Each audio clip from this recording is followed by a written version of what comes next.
In this video, I'm going to be looking at why you should buy a Tesla Model 3 over all other electric cars that are currently on the market. So if you already own a Tesla Model 3, think of this as reassurance you made the right decision.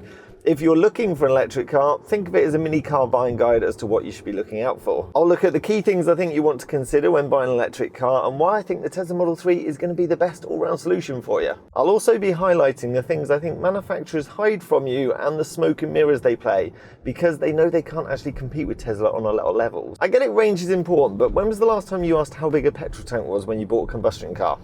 No, didn't think so. You looked at things like MPG, features that come as standard, the reliability, the customer service. Well, I'm going to be exploring all of these in my top 5 reasons why you should buy a Tesla Model 3 over all other EVs, including the huge one at the end, which I think gets swept under the carpet way too much and will probably hit the headlines over the summer, except not for Teslas. So Tesla was founded in 2003 by a group of engineers that wanted to prove you didn't have to compromise to drive an electric car. So they've been at this game now almost 20 years. Their first car to market was the Roadster in 2008. They then came out with the Model S. Then in 2015 we saw the Model X, followed up by 2017 the Model 3. And then shortly after that the Model Y. And the Model 3 is actually on its second iteration now, with the Made in China version hitting UK shores in 2021. Talking of the Made in China Model 3, I've got some exciting news coming up. I've got access to one, so I'm going to be doing some more videos in the next few weeks, looking at the key differences between the two, doing an interior review, and also a general overview as well. So if you haven't already done so, don't forget to click that subscribe button for more videos about Teslas or electric cars, and turn the notifications on so you get told when those videos get uploaded. Right, back to why Tesla. So guess how many cars with combustion engines Tesla have made? None. And I think that's really important to consider, because if you look at the mainstream manufacturers, even though they're making electric cars from the ground up now, their organisational culture and how they design things have built up over 100 years around combustion cars. And that's always going to seep into the design, the manufacturing process, and probably not give you the best electric car experience you can get. Whereas with Tesla, they've never made a car with an engine in it, and it comes across in 5 key ways. And those 5 key points are what we're going to be looking at, so you know what to look out for when you're buying an electric car. First of all is the software and the hardware integration. Now, those familiar with Apple know that they make the software and the hardware in their little Apple ecosystem, and how well they actually work together. Admittedly, it's a bit of a nightmare if you try and leave that ecosystem, but let's gloss over that. Tesla now build the hardware and the software for their cars, and because of that, they work really well together. Some EVs I've seen are switching over to an Android platform, and I think that's just going to get messy and not work anywhere near as smoothly. If we take Volkswagen, for example, they had thousands of ID3s sat out in a car park for 6 months while they ironed out software issues. And I think that highlights some of the inexperience that some of the mainstream manufacturers have in this area. I appreciate cars have had some form of software management on their engines for many years, but I just feel that they're not going to be anywhere near as complex as the neural networks you get in EVs and the battery and the power management systems. Tesla, at the end of the day, are a technology company that manufactures cars, so they've got lots of experience at software and hardware development. Elon Musk has been programming computers from the age of 10. And you get a whole host of entertainment features on the Tesla Model 3. So you get web browsing, you get a whole wealth of games to explore, and you get a load of streaming services to look at this 15-inch touchscreen display, which I don't think any other car has quite such a big display to enjoy it on. You also regularly receive software updates, about every 4 weeks, and quite often they come with new features added. If enough customers actually ask for it and demand it to Tesla, then they generally get added, especially if Elon Musk thinks it's a good idea. All free of charge. Which brings me on to my second reason why you should buy a Tesla Model 3, and that is Elon Musk himself. Now, whether you love him or hate him, you can't knock the guy's a genius. He's single-handedly turned the car market on its head, not to mention the stock market. He's the ultimate dreamer, and I'd love to be in some of those meetings where he comes up with the ideas. Imagine sitting there when they kind of say, yeah, I want to make a car that drives himself. Everyone starts laughing until they realise it's serious. Or, I'd like to put a speaker on the external part of the Tesla Model 3 to play fart noises out of. He's not afraid to say what he thinks of things and try to put things right, and I think that scares a lot of car companies. Tesla's different approach to the entire automotive market seems to stem from him. They haven't built a complex dealership network that adds costs. You just buy your Model 3 online and then you go and pick it up from a service centre. And he's also got the education to back it all up. He's studied physics, he was a product architect. He's a massive driving force that I think just make Tesla products different and innovative, and that's something no other car manufacturer has. Okay, coming on to reason number 3, and that's their battery and their motor design. Now, if you look at any interview with Elon Musk, you get the impression he's not a CEO that's been told what to say from his design team. You get the impression it's probably the other way around and he tells the design team what to do. So all that education kind of comes across in their product design. He even shows up some of his big design chiefs on stage at big events correcting them. They've got a smart man in charge of smart people that have been working to solve these problems for many years. And because they're a bit quirky and unorthodox, they get extra talent coming in because they're attracted to work for that company. They have the most efficient cars. So whilst the Ford Mach-E and the VW ID4 and the Audi e-tron all can get the same or better range than Tesla, they need a bigger battery to do it. The MPG equivalence actually of all other electric cars is pretty shocking. So for example, the Tesla Model 3 currently has the best MPG an electric car can have at 141 miles per gallon. Now, I say currently because through software updates, that can actually improve overnight without you having to do anything to your car whatsoever. If we look at the Audi e-tron, that's 78, the BMW i3, 113, Ford Mach-E, 101, the I-Pace, 76. All terrible. The closest one that comes to it is the Hyundai Ioniq at 136 mpg. Now, although that's going to cost you a little bit more to run, electricity is cheap, so that's not the deal breaker. What that highlights is how far behind all the other electric car manufacturers are compared to Tesla, because there's nothing stopping all these manufacturers making cars of similar efficiencies. Yeah, some are a bit different shape and that might make a difference, but generally they're all about the same. So it just shows how far ahead Tesla actually are when it comes to the EV market. I'm going to come on to charging in a bit because that's equally as important. But there's one other thing we need to talk about first, which doesn't get talked about that much. So the next thing we need to talk about, which doesn't get talked about very often in a positive light, is safety.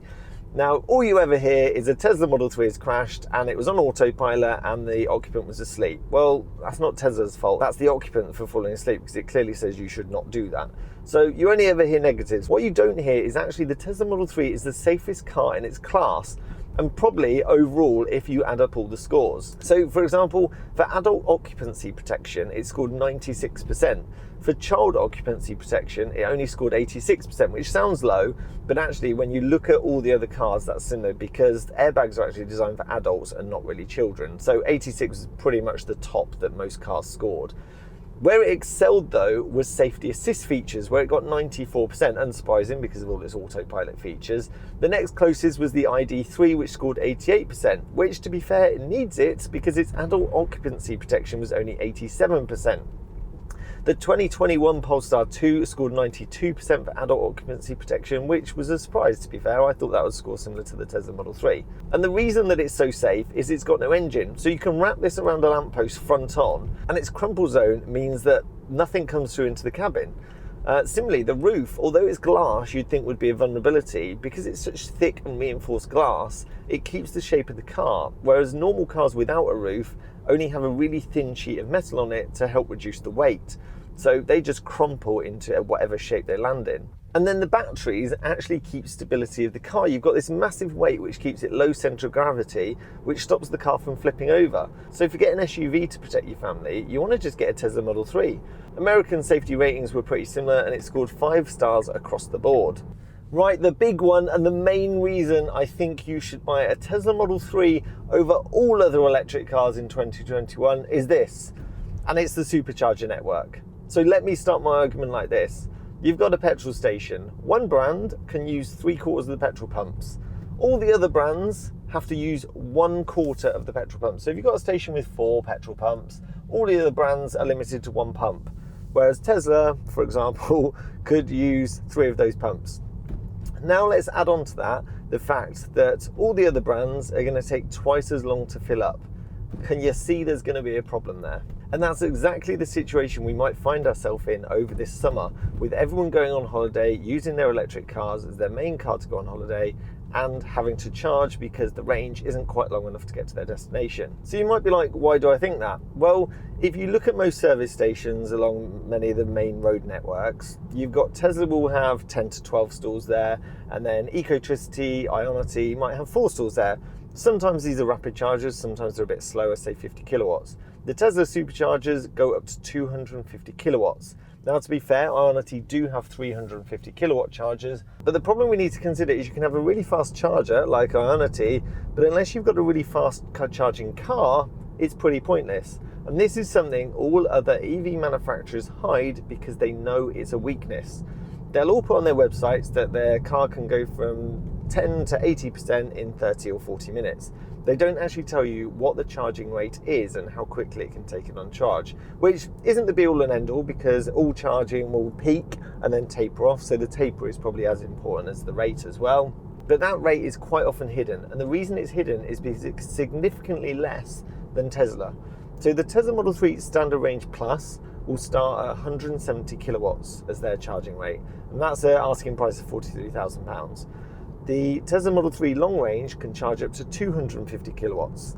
So now let's compare some. So we've got the Polestar 2, starting price same as the Tesla Model 3 Long Range, so £50,000. That can only charge up to 150 kilowatts. The Audi e-tron, e-tron Sportback, I think they're slightly more than the Teslas. They're the same, 150 kilowatts. The ID3, ID4, the top spec versions, 125 kilowatts. The lower spec versions, or the starting price ones, I think they're about 50 kilowatts they charge at. The latest SUV from BMW, iX40, starting price 70k, that has a charging rate of 150 kilowatts. So you can see all these cars are way less, generally 100 kilowatts or more, less than the Tesla Model 3 charging. So what does that really mean? If you have a car that will charge at 100 kilowatts versus a car that will charge at 50 kilowatts, the general rule of thumb will be that it will take twice as long to charge. There is a taper with how they come off, so it's not precisely the right answer, but that's how you need to think about it. So we've got all these cars that are going to be pulling up to charge, and they might be on A, a slower charger, or B, they're going to have a slower charging rate. They can't use as many as the stalls because there's not many around, and I reckon that's going to lead to long delays. Why do I think this might happen? Well, because it happened to Tesla last year. With record sales in the US, I think everyone went away on their spring break or summer holiday break, and you ended up with queues and queues of Teslas trying to get in to charge. And that's with cars that charge really quickly with really fast charging stations. So you can see the problem we might have with record sales of EVs in 2021, where you've got less charging stations, they don't charge as quick, and there's all the different brands have to use it. Now, your argument might be, well, I don't use public charging stations very often, which is fair enough. But I think with all these electric vehicles now becoming people's main car, you are more likely to go on holiday with it, and you just need to factor in that you might not be able to get the charge you're expecting, or you might have a significant delay when you get there.